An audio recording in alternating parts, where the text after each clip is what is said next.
Paul Feig, co-writer, producer, director. Melissa McCarthy, Kate McKinnon, Leslie Jones, and Ivan Reitman. Hi. Good to see you. Nice to meet you. The staircases are real. It's like, did we pass the test? She's getting up the stairs?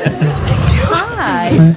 One little note, unfortunately, Kristen Wiig couldn't be here because she's a little sicky, so we all wish her the best. She sounds like a really very gruff old man, so it's amusing for me. Let's call her. You don't mind me. So I love the movie. Laughing out loud. you. My husband, who has the best laugh in the world, laughed so hard. Oh, good. So hard. I mean, it was just so much fun. How much fun was it to make? Kind It is. of like if that's really a day at the office, I was like, oh my God, this is a pretty good deal. It just seemed nutty, kind of from the screen test on. Yeah, it was kind of like a carnival ride, or a hoedown, or any number of fun things. A hay bale ride. It was the funnest thing you can imagine, like that. Yeah, it was like camp, summer camp. It was like summer camp. There was crafts. We tried new foods. We learned things. We had activities. There was out on boats. There was camp counselors. There you go.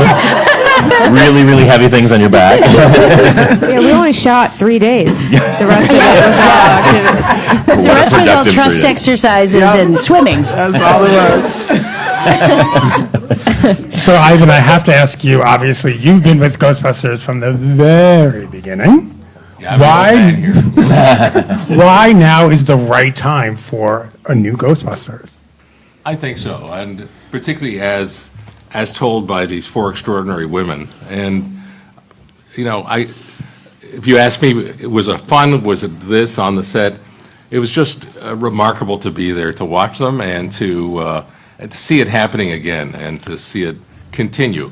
It's something that we all wanted to continue, but never managed to sort of talk each other into for about 20 years. And then suddenly to see it happen again under Paul Feig's direction was just a great thrill.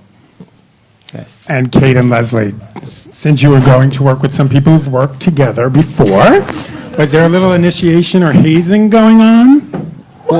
What? What's your name again?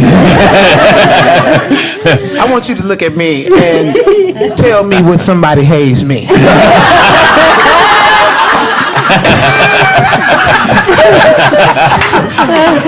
Good point.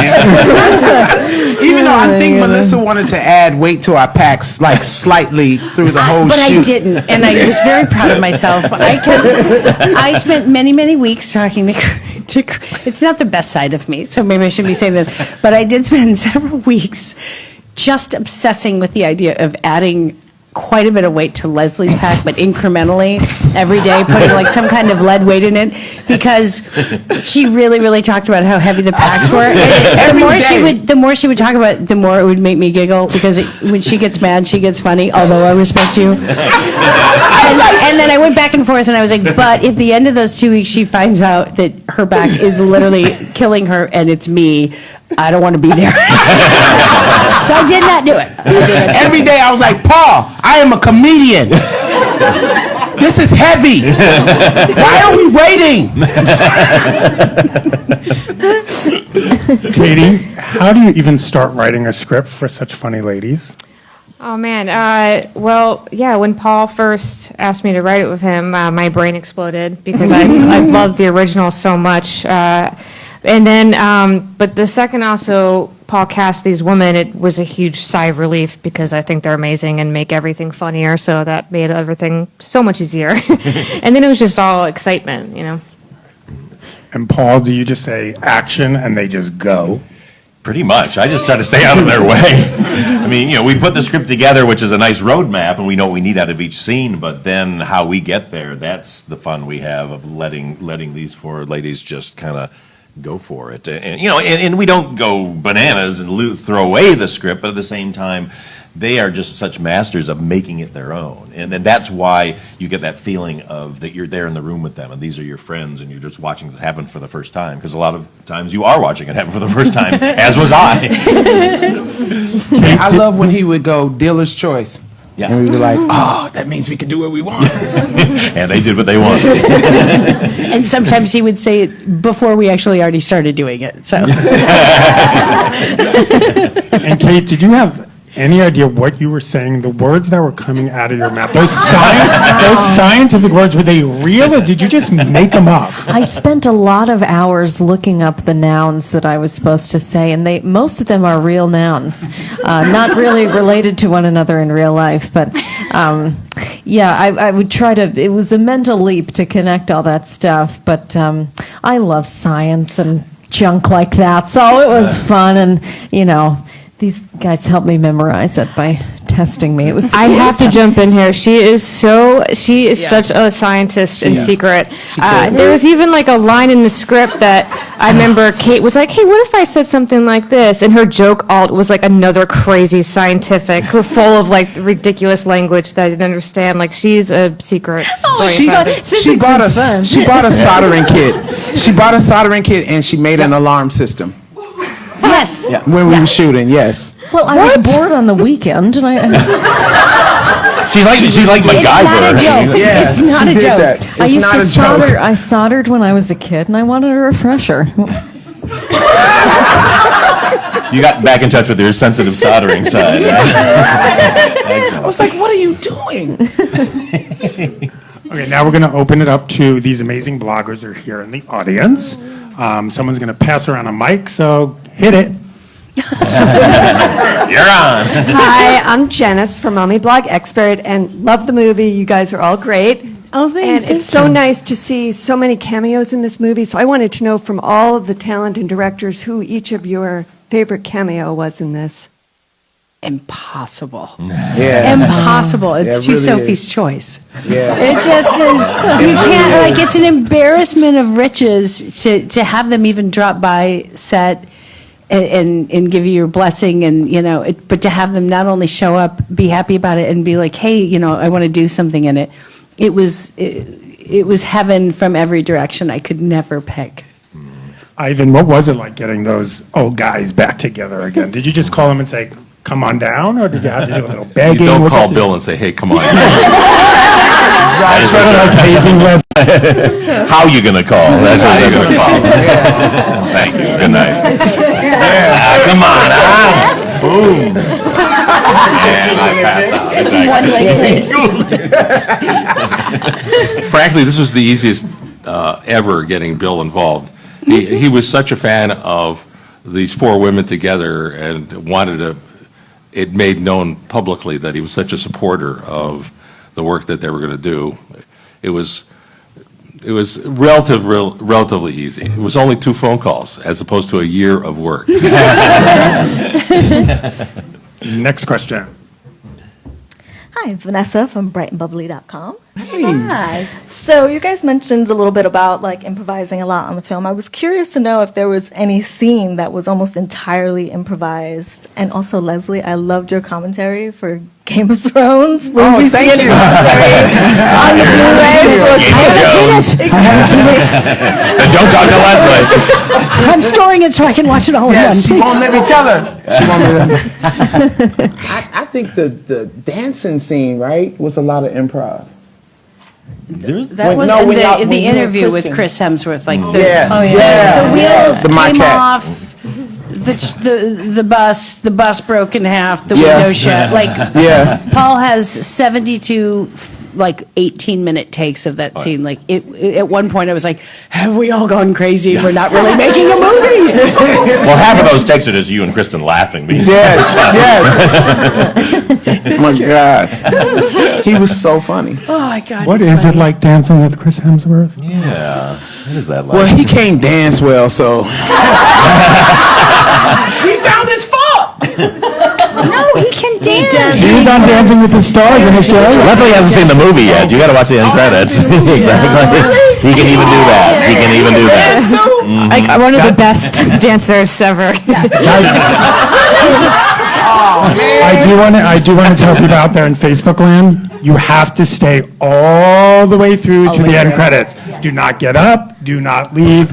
Stay. I haven't seen it yet, so I can't wait. Yeah, Chris did everything kind of bizarrely well, and at one point he was trying to describe a song to me, and I was like, "What song is it?" And he started to sing it, and I don't say we don't say "shut up" in my house. We're dorks, but I literally was like, "Shut up, shut up, Chris." I was like, "Can you sing too? It's too much." I was like, "Just don't. I can't hear it. You can't do everything that well. Like, just don't." Just play it for me. Don't sing it, because if you also sing, my head's gonna explode. It's too much for one I would have asked person. him to sing shirtless. Not shut up. Take your shirt off and sing. I love that song. Next question. Hi, my name's Yolanda. I'm here for Mom.me. My question is mainly for Melissa, but I would love for Kate and Leslie to answer also.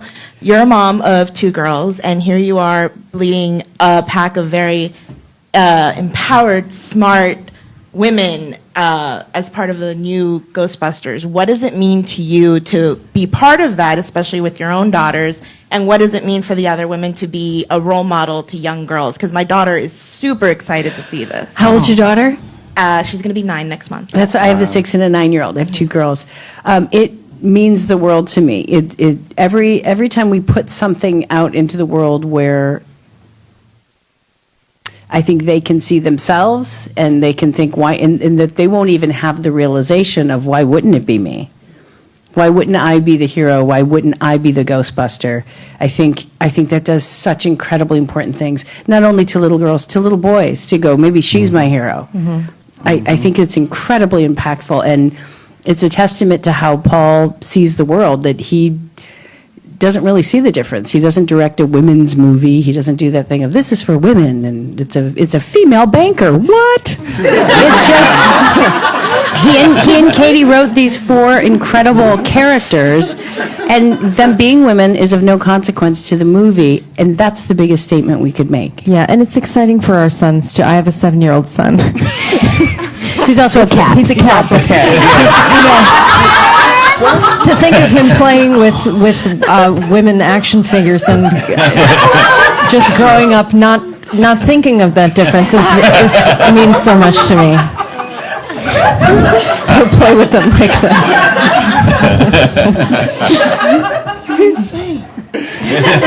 It's a joke. No, it's not really a joke. It's really not a joke. For me, when I was coming up, when I saw Whoopi Goldberg on television, I remember crying. I remember telling my dad that I can't believe there's somebody on television that looks like me, and I can now do this. So for some little black girl to see me doing this, yeah, I'm pretty much very proud of that. And she won an Oscar for Ghost. Yes, she did. She's the only. She got baby. She got what he got. Okay. You are good at this. Next question. Hi, B. Bashcroft with MomStart.com. If you could turn into a ghost to haunt your castmates, what form would you choose? I would be hummus. Because they love hummus. And as soon as they dip their carrot in it, I would go, You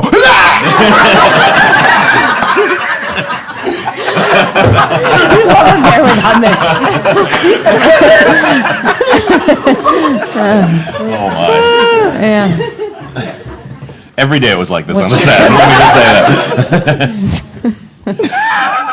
Me, I would take the form of some kind of tabby cat, and I would go live with Kate, and I would know a kind of pampering that I have never experienced.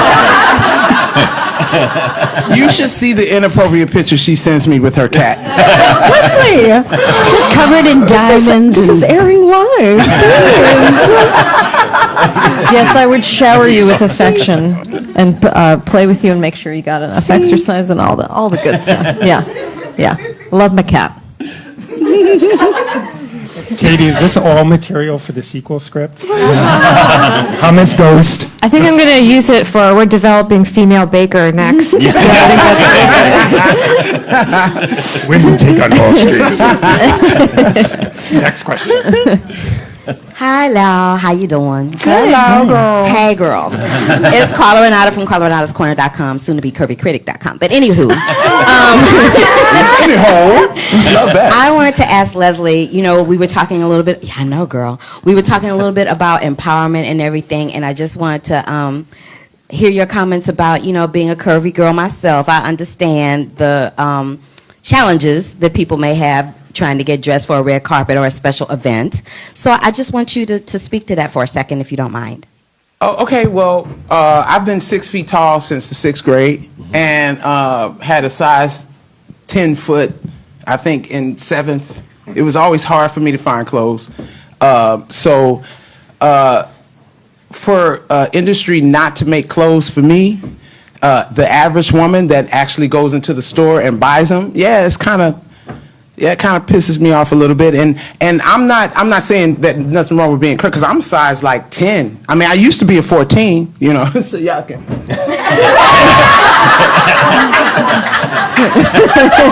know that a bitch been working out.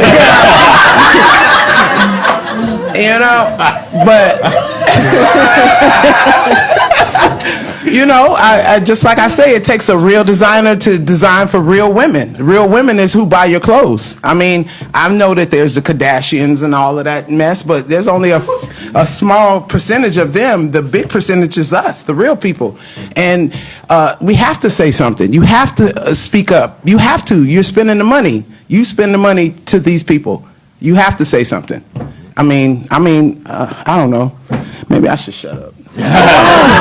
Never shut up. Never shut up.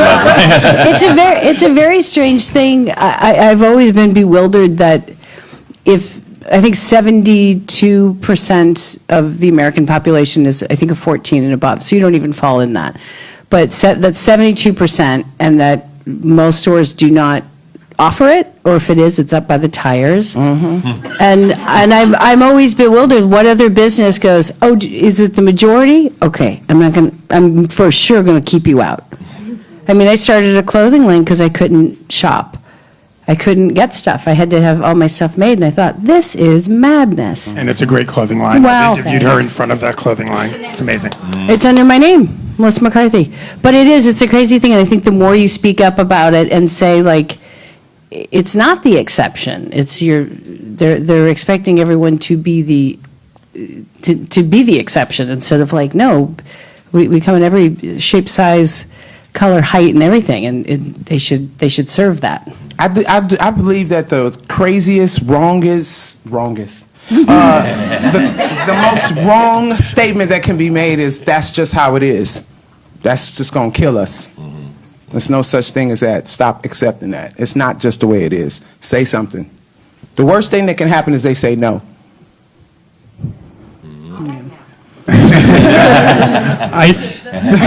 I know I joked earlier with Katie about a sequel, but Ivan, when will we see the next Ghostbusters? Soon. Wow. Last time I said it took 20 years. So soon is relative? On the geological time scale. And now, since we are on Facebook, we're going to take some Facebook questions for you. And just to let you know, I think there's a super, totally super fan who's like maybe has submitted some questions. We'll get to those in a few. Wow. So, Melissa Feliciano says, I love that the Ghostbusters are positive female role models for my kids. Which women have been heroes for you? Who has inspired you? There's so many. For me, it's any woman comedian who has dared to, wear pants or not care about how she looks or not care about looking what we think of as feminine, and so many of my heroes fall into that category, and I've tried to carry that mantle. You do, baby. Thank you so much. Thank you.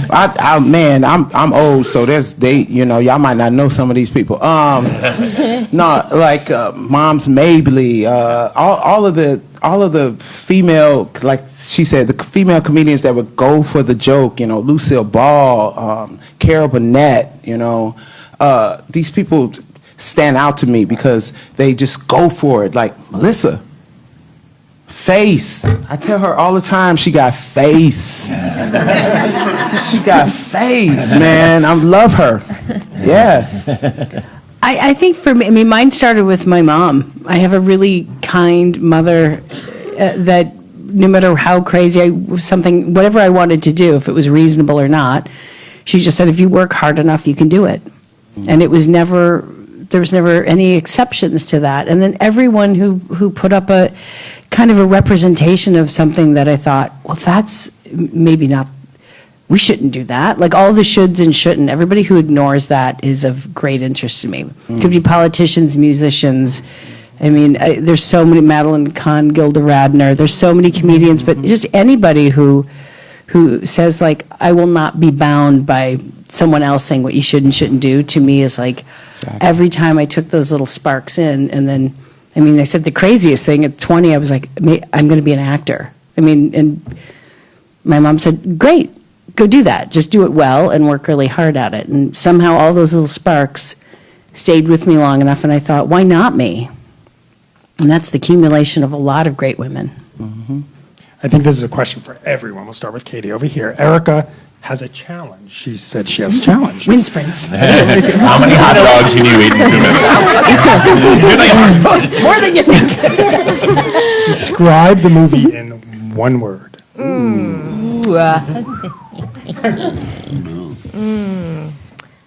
It's such a simple. These are a lot of word. words, Katie. You're right. One word. Exciting. Fun. Hopeful. Oh. It's not an adjective, but friendship. That's the noun. It doesn't work. Never mind. Go on. Badass. Is that hyphenated or two Hi, words? there's a hyphen. That's hyphenated. Thank you. I would say joyful. Yeah, that, yeah. Laura Pitch asks, if you were a ghost, who would you want to haunt? God.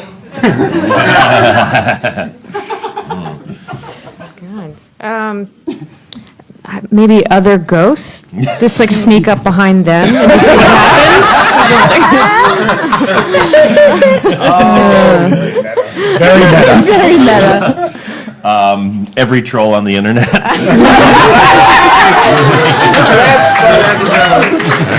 That's a good one. Oh my gosh, I don't know. That's a tricky one. You go and you come back. I think I would That's a just tricky one. I'm thinking good and bad things. I'd use my invisibility to audit a bunch of adult education courses to learn new skills. Yeah. Unless, can I eat if I'm a ghost? Then I just go to a bunch of new restaurants. I've thought about that. You need help. Then you. You don't like my answer? You go. There are a number of people I would haunt. Starting with The Rock. What exactly would you do to haunt him?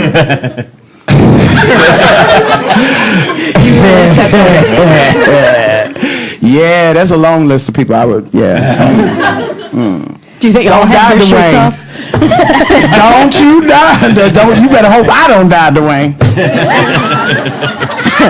I didn't mean to say don't you die. Ivan, who do you want to haunt? I can think of a few studio heads.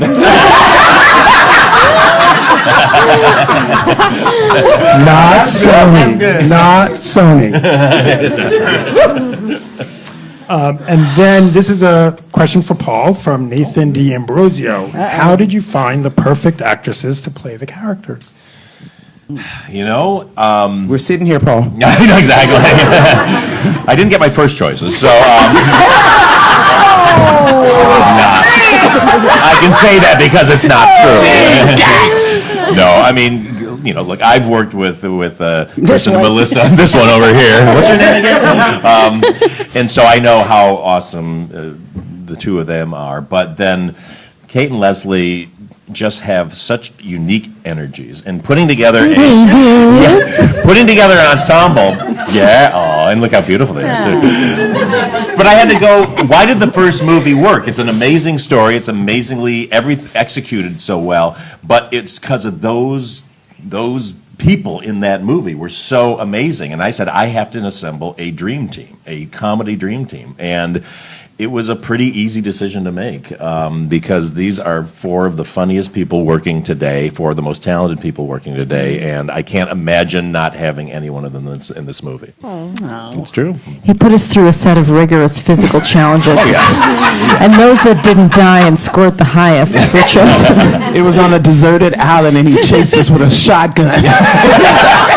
It was a Hunger Games style battle to the death. I didn't even make sure you were strong. You didn't know King was the victors. You should see the people that we killed to get this.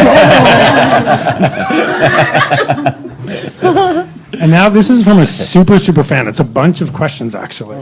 This super fan is asking, did you all change your phone numbers and emails? And why don't I have the new ones? That's from Chris Hemsworth. Chris, you know you got my number. You know I sent you pictures, Chris. Don't. You in that T-shirt. As soon as Leslie's done haunting the rock, she's going to go on, Chris. You better hope I don't die, Chris. Another question from Chris. He was very active on Facebook today. He says he got a sneak peek of the DVD release here in Australia. You won't believe it. None of you are in it. You've all been replaced by men, and I've been replaced by a girl wearing real glasses. What's with that? I told you he's funny, man. Crazy. Oh my God. Oh my God. Oh, that's not real?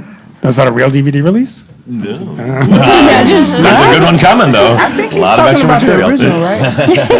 How much extra material will we see on the DVD? Oh my God. Let me just say this. The first cut of this movie was 4 hours and 15 minutes long. I believe it. I believe it. And my first director's cut where I tightened it up was 3.5 hours long. What? Yeah, so that's how much absolute gold. You didn't want to cut stuff, or Well, I did. Very sadly. No, it's such an embarrassment of riches when you have this amazing group of people, and there was so much funny stuff and so much great stuff, and it just really became the hardest thing in the world to get this down under 2 hours. But I'm happy with where it is, but let me just say, in all its forms, in all lengths and sizes, these ladies in this movie are just amazing. Should have left it. Yeah. Could have been a long day's journey into night situation. And bring back the intermission. I mean, it was like 2.5 hours, right? Yeah, exactly. We should have. So what she's saying is recut the movie. I got a week. The director's cut. There's time. Tell us about the slime. What is that slime made out of? They love Is it. How do you get it off? Like, it Well, seems like it's something that's just and there going to you be have there it. forever. We still have it on us right now. It's a good 2 days to get it off. And there was always 3 guys in masks going, there's nothing dangerous. I promise you, there's nothing dangerous here. I'm like, why are you in a mask and wearing a cotton jumpsuit?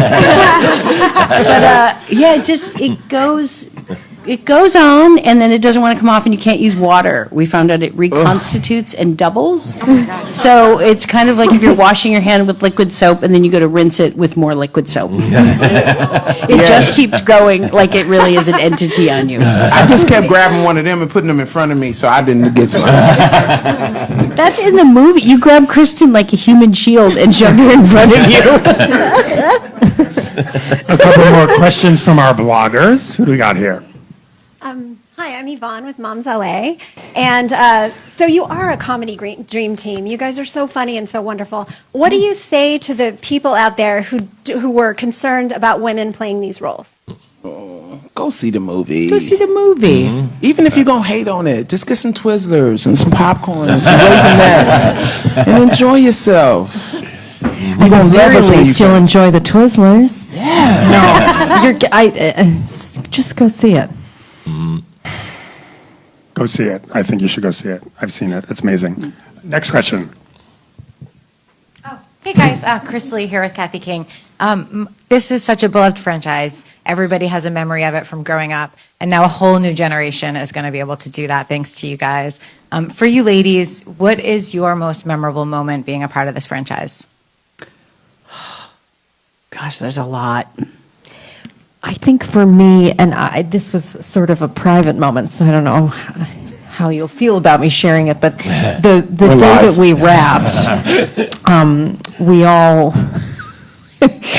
we cried the entire day, and our makeup artists were pretty upset with us because there was a lot of running mascara, and that for me, just to realize how close we'd grown in that span of time, and how I didn't think that I could, as an adult, develop that kind of friendship with new people, and it just really took me by surprise, and it was a beautiful moment to look at each other and just bawl our eyes out because we were so sad to be leaving each other. Yeah, I really was like, I'm not going to cry. It's stupid. It's a job. It's a job. We're going to see each other next week. Why are you crying? And I'm the snot coming out.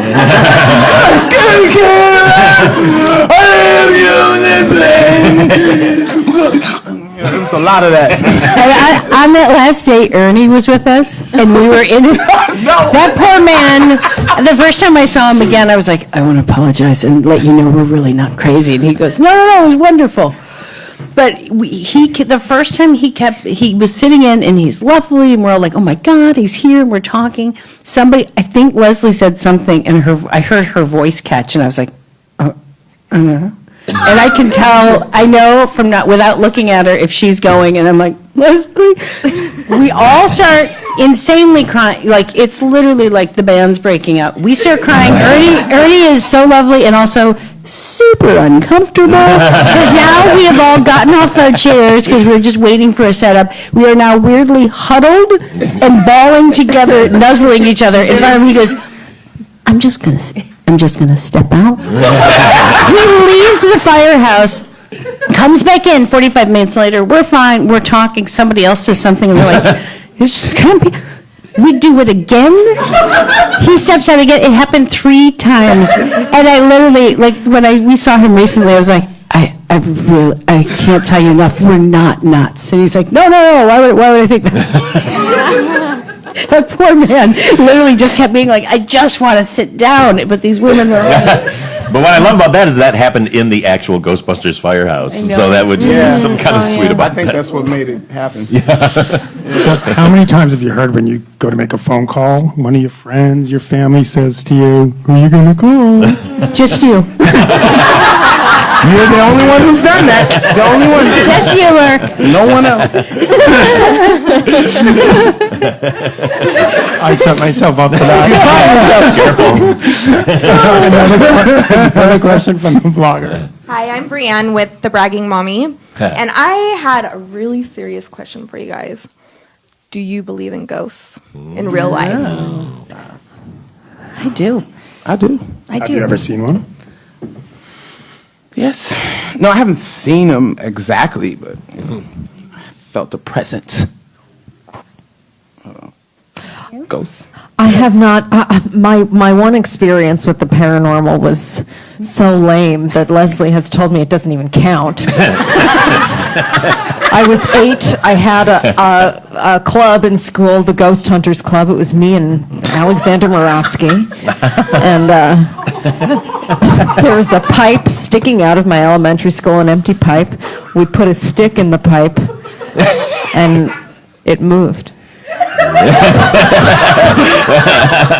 And what moved it? I didn't see anything move it. To me, this is the hardest evidence of the 3 of us that I have of the paranormal. So tell them what happened to that club. Anyway, we disbanded after that because we got spooked, and we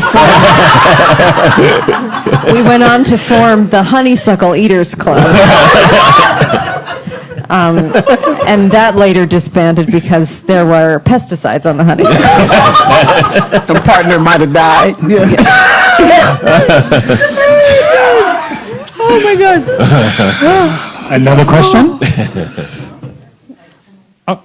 I'm going to have another question. Yeah. I never heard the second part. Do you remember seeing the first movie? Oh my gosh. Oh, yeah. Yes. You have a story seeing an opening weekend. Yeah, that I was in whole film bit. school. Yeah, and friends of my comedy pals, we love Bill and Dan and Harold and it, pre-internet, when you didn't know anything about a movie other than you might have saw one trailer, we went in and just had this experience of like, I've never seen a comedy like that before that had that kind of scope and had special effects and was still so funny and so big, and it left such an impression. I remember walking away going like, if I could only make a movie like that, and weirdly now I made that exact movie. So You should wish for that plus more stuff. yes. Yeah, I saw it multiple times in the theater, which was a big exception from, like, we didn't go to the theater much. It was kind of a treat and expensive thing, but I went back and saved my money and went back again because I don't think I could fully grasp, like, what am I seeing? They're like heroes, they're cool, they're weird, they save the day. What? Like, what's happening? And it's like, it just seemed, I don't know, it just seemed, made everything like possible and cool. Scope is a word I haven't heard in conjunction with it before, but that's exactly what it is. It's so many genres and so many disparate elements of incredible things jumbled into one, and it just feels like such a whole world that you just want to be a part of so badly, is what I thought when I saw it in my mother's womb. Born in 1984. I was in high school, so let's be honest here. I was in love with a dude named Fisherman Creeper. Now, let's just be okay, because he was like the biggest gangster on the street, and I loved him. And the only thing that I remember about Ghostbusters was Sigourney Weaver and how pretty her hair was. And I was like, if I looked like her, Fisherman would love me.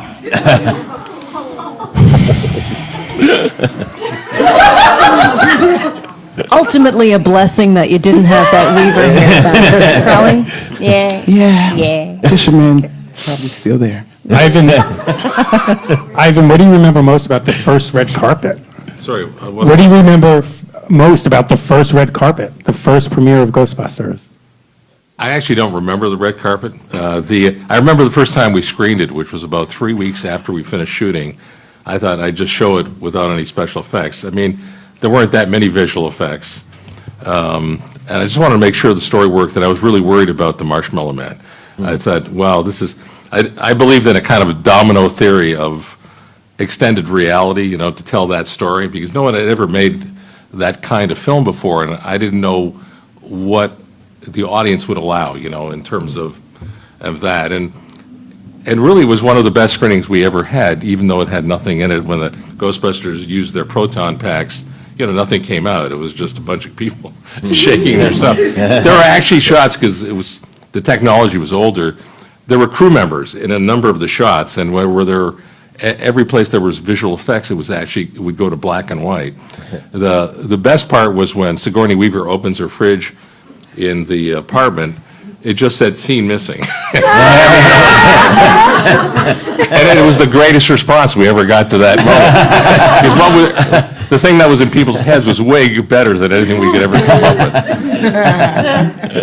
I think when the librarian changed, when she suddenly gets really scary, and then the audience at that very first screening really screamed in fear. Then they laughed because they were suddenly caught in the scream, and then they applauded. And all three things happened in about 4 or 5 seconds. And that same thing happened at every screening at least that I ever attended, a public screening. And I thought, there's the kind of the crucible moment. That's sort of what defines this movie all in 1 second, and it felt good. Nice. Well, this has felt very good. Thank you so much. Thank you, Mark. Thank you so much. Thank you. Thank you, everybody. Thanks for your questions. Thank you, Facebook. I'm going to ask the bloggers to stick around after we tune out to take a nice little